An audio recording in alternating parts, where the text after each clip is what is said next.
The sun hung low over the streets of Phoenix, its golden rays stretching long across the asphalt as Daniel Carter eased his sedan onto the main road.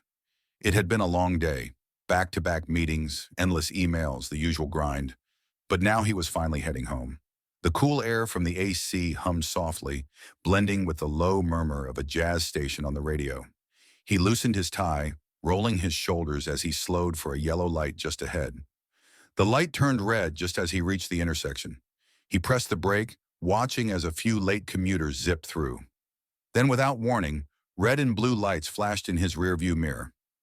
Daniel exhaled, his fingers tightening on the wheel for just a moment before he signaled and pulled to the curb. He rolled down his window as the police cruiser eased in behind him. A moment later, a uniformed officer stepped out. Mid-30s, buzz cut, a badge catching the evening light on his chest. His posture radiated control, the kind that came from years of knowing that, in moments like this, he was the one calling the shots. The officer approached, one hand resting casually on his belt. "License and registration." His tone was flat, but there was something in his delivery, something practiced, something final. Daniel nodded, moving slowly as he reached for the glove compartment. He handed over his license along with the registration, his movements measured, deliberate. The officer barely glanced at them before flicking his gaze back up. "You know why I pulled you over?" Daniel met his eyes through the open window. Not entirely sure. His voice was even, polite but firm. "You didn't come to a full stop at that light," the officer said. A slight hesitation before he added, "Looked like you were in a hurry." Daniel frowned slightly but gave a small nod. "I thought I slowed in time, but I understand." The officer didn't respond right away. Instead, he lingered, studying Daniel a little too closely, his stance shifting just enough to suggest this wasn't just about a traffic violation anymore. He glanced at the license again, as if seeing it for the first time. "You from around here?" Daniel hesitated a fraction of a second before replying. "Moved here a few months ago. Address is on my license." But the officer wasn't really listening. His eyes narrowed slightly, the question starting to take on a different edge, one that had nothing to do with a stoplight. "Where you headed?" "Home." "That right?" Daniel caught the shift, subtle but unmistakable. He'd been in situations like this before, where the conversation wasn't really a conversation, where the officer wasn't looking for an answer, just a reason. The pause stretched between them. Then the officer folded Daniel's documents, tucking them into his chest pocket. "Step out of the car for me." Daniel's fingers tightened briefly on the steering wheel. His face, however, remained unreadable. "Is there a specific reason for that, officer?" A flicker of something unreadable crossed the officer's face before it vanished behind a practiced expression. "I asked you to step out of the car." A pause just long enough to let the implication settle. "You don't want to make this harder than it has to be." The threat wasn't spoken, but it didn't have to be. Daniel exhaled slowly, unbuckling his seatbelt. He stepped out, his polished shoes hitting the pavement as he straightened to his full height. He was taller than the officer by a couple of inches, broad-shouldered but composed, his tailored suit still crisp despite the long day. If that detail registered with the officer, it didn't seem to matter. "Hands where I can see them," the officer instructed. Daniel complied, moving with an ease that suggested experience rather than submission. "Something specific you're looking for?" The officer smirked faintly. "Just routine. We've had some incidents around here. Can't be too careful." Daniel tilted his head slightly, his expression unreadable. "Incidents involving men in business suits driving sedans? Or is this about something else?" The question landed with weight, an invisible punch between them. For a brief second, the officer's composure faltered. His hand drifted toward his belt, more reflex than necessity. "Watch your tone." "I'm just asking a question," Daniel said, his voice measured. There was no defiance, just a quiet certainty that seemed to unnerve the man standing in front of him. The officer took a step closer, his eyes narrowing. "You seem real familiar with how this works." Daniel let the silence stretch before answering. "I believe in transparency," he said. "You know, clear reasons for an interaction like this." The officer scoffed, but there was no reply. Instead, he stepped back, pacing a slow circle in front of the car, as if trying to decide whether to take this further. Daniel didn't move, didn't shift, didn't waver. That, more than anything, seemed to unnerve the man with the badge. The tension between them thickened, settling into the space like an invisible weight. The officer, his name tag read C. Reynolds, watched Daniel with an expression that was hard to read, a mix of suspicion and something else. He wasn't just assessing a driver anymore. He was sizing up a problem. Reynolds finally broke the silence. "Turn around and place your hands on the hood." Daniel's posture remained relaxed, but something sharpened in his gaze. For what reason?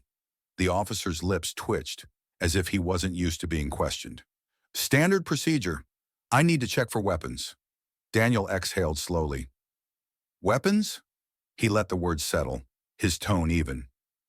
"Do I look like someone carrying a weapon?" Reynolds' jaw tightened. "Not gonna ask again." For a moment, Daniel considered pushing back. He had every right to refuse, and he knew it. But he also knew the reality of situations like this.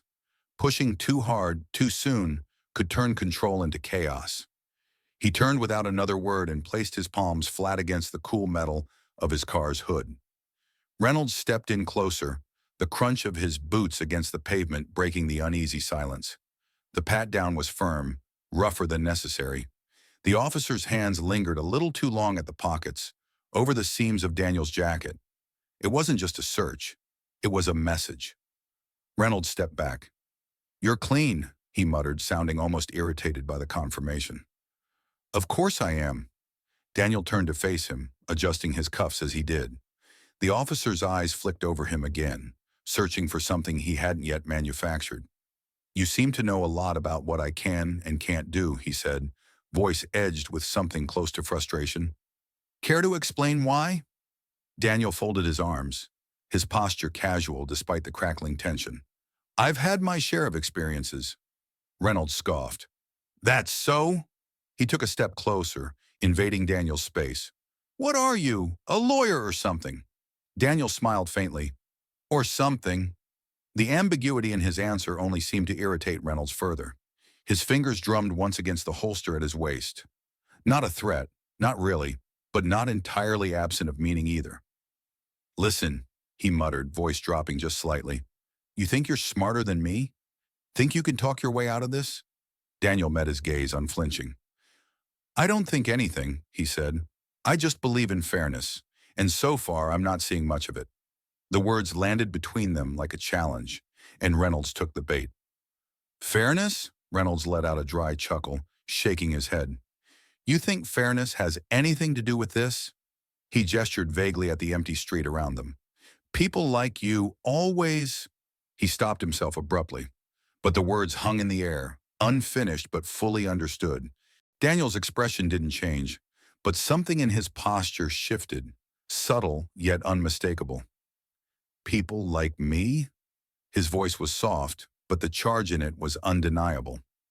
Reynolds took a small step back, as if realizing, too late, that he had crossed a line he couldn't uncross. "You know what I mean," he muttered, but his tone lacked the conviction it had moments earlier.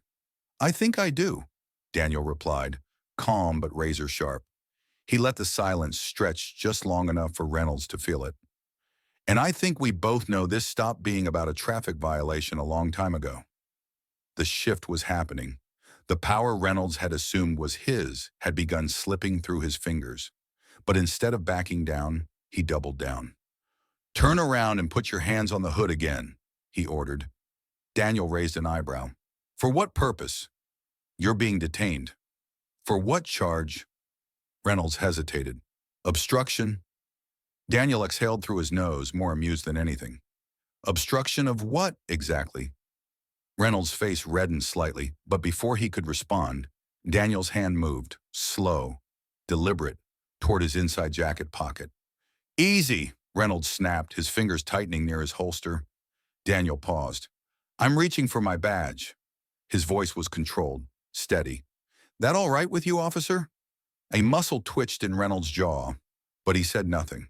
Daniel continued his movement, slowly pulling out a leather case and flipping it open. The badge inside gleamed under the streetlights. "Daniel Carter," he said, his tone as casual as if he were introducing himself at a business lunch. Director of Internal Affairs, Phoenix Police Department. The silence was absolute. Reynolds blinked once, twice, his eyes darting from the badge to Daniel's face as if trying to process what was happening. Internal Affairs? His voice cracked slightly. Yes. Daniel snapped the case shut, slipping it back into his pocket. And I oversee officer conduct. He let the words settle before adding, which means I'm the one who decides whether you're fit to wear that badge. Reynolds took another step back, his confidence visibly unraveling. His fingers, which had rested so easily near his holster minutes ago, now twitched at his sides, as if unsure where to go. Daniel took a step forward, his voice dropping just slightly. Tell me, Officer Reynolds, do you know the most troubling part of this interaction? Reynolds said nothing. It's not the profiling, Daniel continued. Though that's bad enough. It's not the baseless escalation either. It's the fact that you did all of this without even realizing who you were talking to. He let the words land before delivering the final blow. You assumed I wouldn't know my rights, that I wouldn't understand the laws you're sworn to uphold? Reynolds swallowed hard. He had nothing to say. Daniel's voice remained steady. That's not just a problem for me. That's a problem for everyone you encounter in that uniform. The weight of it all hit Reynolds in real time. His authority, the thing he had leaned on so heavily, was now turning against him. Daniel exhaled, glancing at his watch. Now, he said, you're going to take a step back, return my documents, and think very carefully about what you say next. For the first time all night, Reynolds hesitated. And that hesitation? It cost him everything. Reynolds' hesitation stretched between them, thick and suffocating. His fingers twitched near his belt, as if reaching for authority that no longer felt solid beneath him. Daniel, however, remained unmoved. His presence filled the space between them, not with force, not with volume, but with something much more unsettling. Certainty. Go ahead, Daniel said, voice calm. Say what you were about to say. Reynolds clenched his jaw, the muscles in his neck tight. He had been in control of this stop, steering it exactly where he wanted. Now it was unraveling faster than he could hold it together. His eyes flicked to Daniel's license, still tucked in his chest pocket. Slowly he pulled it out, but his grip was stiff, reluctant. Daniel took it without a word, slipping it back into his wallet before meeting Reynolds' gaze again. You don't look so sure of yourself anymore. The words hit exactly where they were meant to. Reynolds squared his shoulders, trying to reclaim some footing. You had an attitude the second I stopped you, he said, voice lower now, as if trying to regain control through sheer force. You acted like someone who knows how this works, Daniel interrupted. He tilted his head slightly. Like someone who's been through it before? Reynolds opened his mouth, then shut it. The pause spoke for him. Daniel nodded, his expression unreadable. That's what I thought. For the first time, Reynolds wasn't just looking at him. He was seeing him. The calm, the composure, the way Daniel never stammered, never second-guessed his words, never showed the nerves most people would in a situation like this. It wasn't arrogance. It was experience.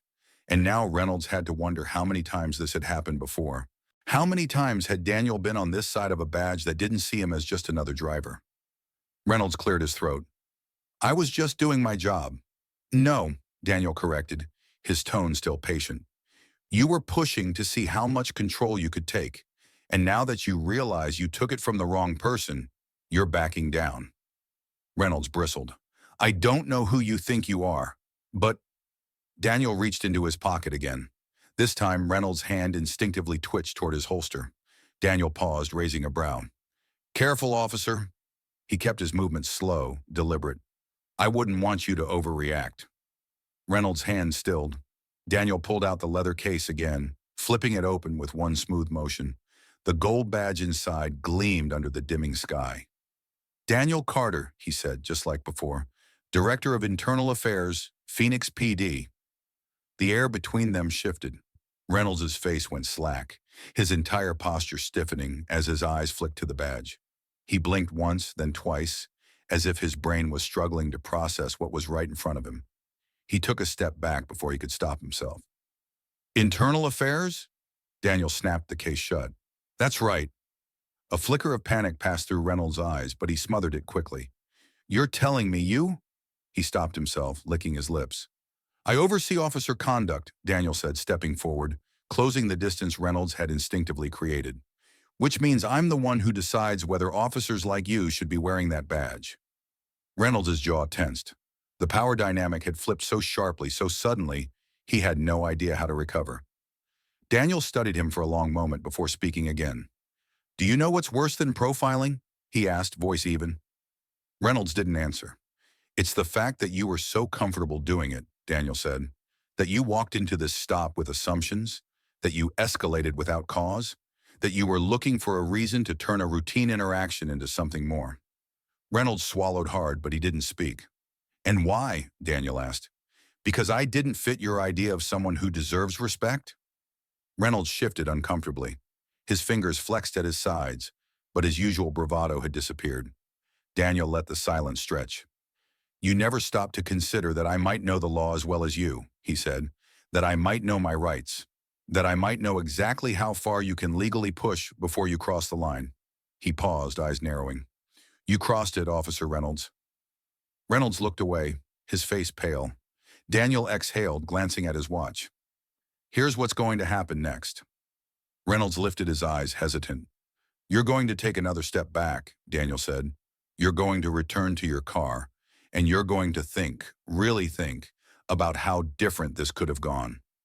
Reynolds hesitated, but the weight of the moment crushed whatever fight he had left. He took a step back.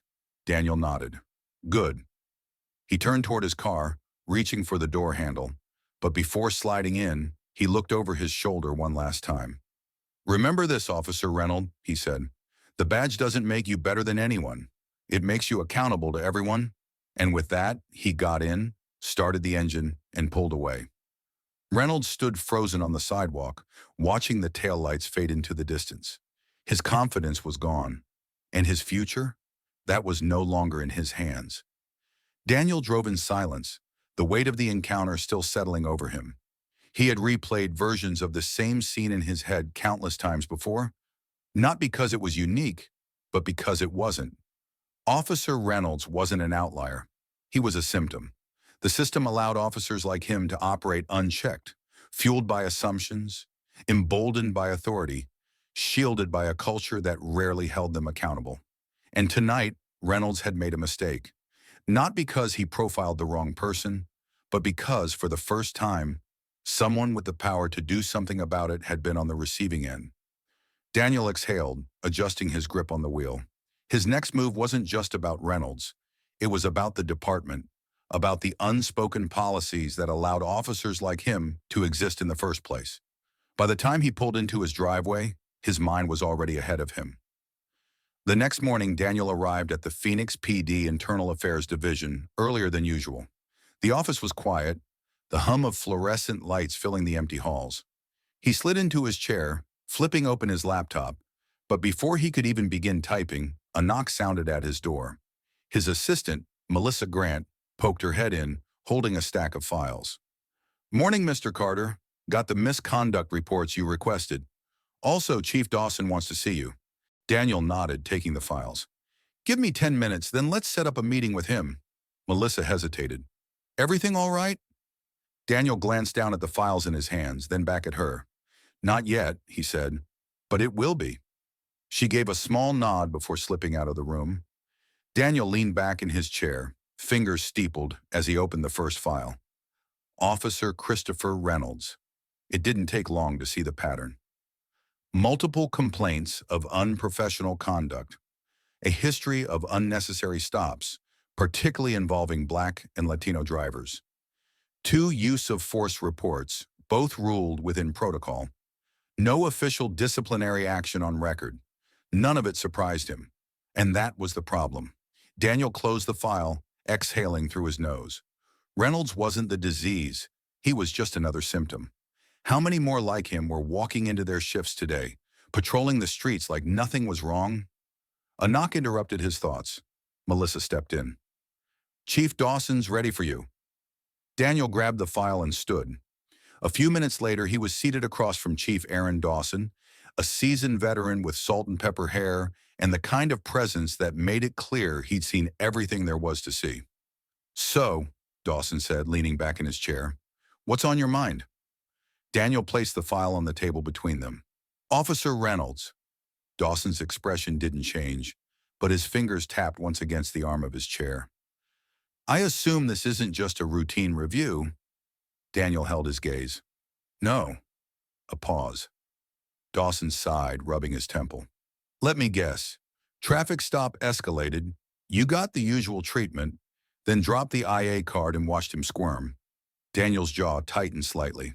"You say that like it's some kind of game." Dawson exhaled.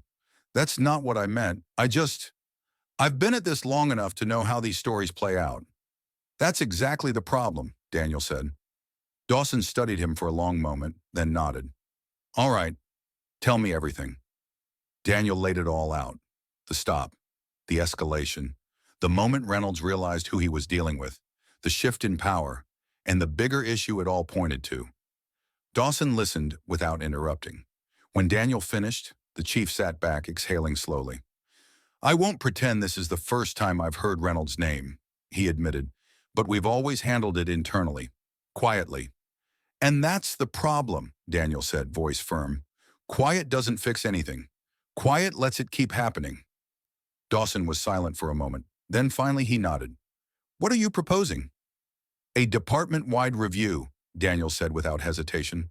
"Not just of individual officers, but of our training, our protocols, our accountability systems. We need to stop acting like these incidents are isolated when they're part of a much larger problem." Dawson let out a slow breath. "You know this isn't going to be popular." "Good," Daniel said simply. "That means it matters." Another silence stretched between them. Then finally Dawson nodded. "All right, let's do it." Daniel had expected more pushback, a debate, maybe even resistance. But instead, there was something else in the chief's expression. Something Daniel hadn't expected to see. Relief. As if Dawson had been waiting for someone to say it out loud. As if he was tired too. The meeting ended with an agreement. They would start with an internal audit. Then, once the data was gathered, Daniel would take the lead on shaping a new approach to training, discipline, and accountability within the department. It wasn't going to be easy, but it was going to happen. By the time Daniel returned to his office, Melissa was already waiting with another stack of reports. "Chief Dawson approved it?" she asked, eyebrows raised. Daniel nodded. Her lips parted slightly in surprise. "That's faster than I expected." "Me too," Daniel admitted. He took the reports from her hands, flipping through them. "This is just the start, Melissa." She hesitated. "And Reynolds?" Daniel exhaled. "He'll have his hearing." Melissa studied him for a second. "And after that?" Daniel met her gaze. "That depends on him." Melissa nodded once, then turned to leave. But before she could step out, Daniel added, "And Melissa?" She looked back. "Start pulling data on past use of force complaints," he said. "I want to know if this department's been looking the other way." Melissa's expression turned serious. "On it." As the door closed behind her, Daniel turned back to his desk, his eyes settling on Reynolds' file once more. This wasn't just about one bad cop. It was about the culture that made him possible. And if Daniel had anything to say about it, that culture was about to change. The following weeks moved fast, faster than Daniel had anticipated. The department review wasn't just a routine audit, it was a full-scale reckoning. Internal affairs, civilian oversight boards, and even outside consultants were brought in to examine every facet of Phoenix PD's accountability system. And as expected, the pushback came hard and fast. Some officers grumbled about a witch hunt, others openly resisted the changes. The union got involved, media outlets caught wind of the situation, and suddenly Daniel wasn't just leading an investigation. He was standing at the center of a storm. But he never wavered. Because this wasn't about politics. This was about trust. And trust, once broken, didn't come back just because someone issued a press statement. It had to be earned, one case at a time, one policy at a time, one officer at a time. Officer Reynolds faces consequences. As the department-wide review took shape, Reynolds' own hearing was set into motion. Daniel didn't have to be there. He could have let the disciplinary board handle it, let them reduce it to another misconduct case with a slap on the wrist. But that wasn't happening. Not this time. So when Reynolds walked into that small, windowless room, his uniform still crisp, but his confidence visibly cracked, Daniel was already seated at the table waiting. The hearing was procedural. A review of the stop, the complaints, the history of questionable detainments and escalations without cause. Reynolds tried to defend himself at first. It wasn't profiling, he said. He was acting suspicious. He questioned me. You know how that looks? Daniel didn't blink. You mean he knew his rights? Reynolds exhaled sharply, adjusting in his chair. That's exactly what you mean. Daniel's voice was steady. And that's the problem. Silence. Reynolds' legal rep tried to intervene. The officer followed protocol. Daniel slid a file across the table. Which protocol allows an officer to manufacture probable cause after a stop? Which protocol allows repeated patterns of targeting specific demographics? The rep didn't answer. Neither did Reynolds, because they both knew. This wasn't about one bad stop. It was about a pattern, and that pattern was finally being held accountable. The ruling came down fast. Suspension without pay, pending further review. Some officers might have called it harsh. Daniel called it a starting point. The public demands change. As word of the review spread, the community got involved. Civic leaders, local activists, even former officers started speaking out. Public forums were held where residents shared their experiences, some eerily similar to Daniel's, others even worse. Parents stood up and told stories of their teenage sons being stopped for no reason other than existing in the wrong neighborhood. A retired veteran talked about being thrown onto the pavement because he matched the description. A local business owner described the countless times he had to explain to officers that, yes, he was the owner, not just an employee. The stories poured in, and suddenly this wasn't just about Officer Reynolds. It was about an entire system that had lost the trust of the people it was supposed to protect. Chief Dawson had been hesitant at first, reluctant to bring outside eyes into department affairs. But after sitting through those forums, hearing the anger, the frustration, the exhaustion, he made a decision.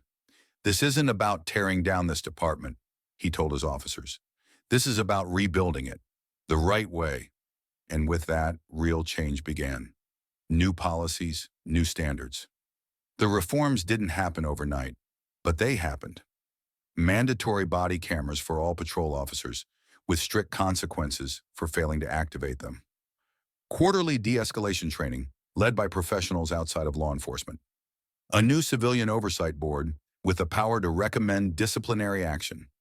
An anonymous reporting system, allowing officers to report misconduct within their own ranks without fear of retaliation. Some officers pushed back. They called it excessive. They called it unnecessary. Daniel called it a baseline. Because accountability wasn't a punishment, it was a responsibility. And if an officer couldn't handle that, then maybe they shouldn't be wearing the badge in the first place. Reynolds' final meeting months later, Daniel got a request for a private meeting. It was Reynolds. He hesitated before agreeing. They met in a small conference room, the same table where the hearing had taken place. Reynolds looked different, still rigid, still stiff, but the arrogance was gone. He cleared his throat. I didn't think you'd agree to this. Daniel folded his hands. Why are we here? Reynolds exhaled. I needed to say it. I was wrong. Daniel didn't respond right away. He let Reynolds sit with the weight of his own words. The officer shifted uncomfortably. You know, I've been doing this job for 10 years, and I always thought I was one of the good guys. He shook his head. But I never really questioned how I was doing it. I just followed what I saw, what I was taught. Daniel leaned forward. And now? Reynolds swallowed. Now I see it. I don't like how I see it, but I do. It wasn't an excuse. It wasn't even an apology, but it was a start. And sometimes that was enough. A new era for the department. The final phase of the review came 6 months later. By then, dozens of officers had gone through new training. Several others had faced disciplinary action. And trust, the thing that had been eroding for years, was slowly, cautiously beginning to rebuild. Daniel stood at the podium during a community meeting, looking out at the crowd. Some people were skeptical. Some still didn't trust a word the department said. But others, they were listening, and that meant everything. Justice isn't just about catching the bad guys, Daniel said, his voice clear. It's about making sure the people who wear this badge do so with integrity, fairness, and respect for everyone they encounter. He let the words settle before finishing. That's the badge I believe in, and that's the badge we're building here, together. The applause started slow, then it grew. It wasn't just for him. It was for every person who had spoken up, for every person who refused to accept that's just how it is, for every person who believed that change wasn't just possible, but necessary. Daniel stepped down from the podium, his eyes scanning the room, and for the first time since this all began, he saw something he hadn't seen before. Hope. It wasn't the end of the fight, but it was the beginning of something better. The meeting ended, but the conversation was far from over. As Daniel stepped off the podium, people approached, some with questions, some with stories of their own, some just wanting to say thank you. He shook hands, listened, and reminded himself why this work mattered. This wasn't about winning a fight. It was about changing the rules of the game entirely. And that only happened when people paid attention, when they refused to look away, when they held those in power accountable. That's why this story matters, because what happened that night on the side of the road, it wasn't unique. It happens in every city, every state, every day. And unless people demand better, unless people keep asking the hard questions, unless they refuse to accept silence as an answer, nothing will change. So here's where you come in. Share this story. Talk about it. Ask yourself, what would I have done in Daniel's position? What if it had been me, my brother, my son? Because the truth is, the badge isn't the problem. The system that protects the wrong people is. And change doesn't start with someone else. It starts with you. Join the conversation, drop a comment, share your thoughts. And if you've ever had an experience that made you question justice, fairness, or accountability, tell us. Use the hashtag #MyAccountabilityMoment to share your story. Because the more we talk about it, the harder it becomes to ignore. And if enough people refuse to be ignored, that's when real change begins.